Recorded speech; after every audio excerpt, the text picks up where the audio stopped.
Good day, Madam and Sir. I am Lialyn Apelado from Nueva Vizcaya, Philippines.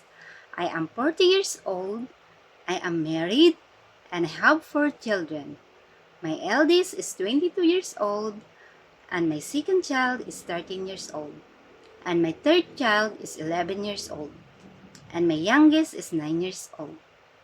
My husband work is a motorcycle mechanic. I have one brother, and I am the eldest in my family.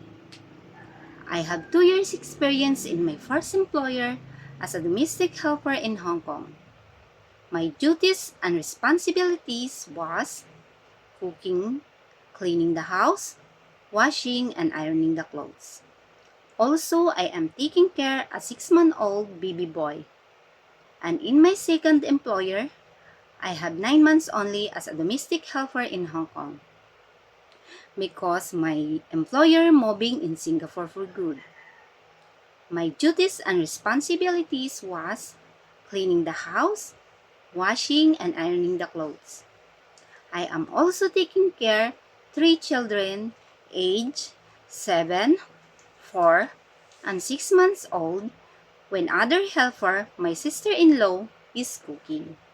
I have a 3 years experience here in the Philippines as a helper, and my duties and responsibilities was cleaning the house, washing, and cooking.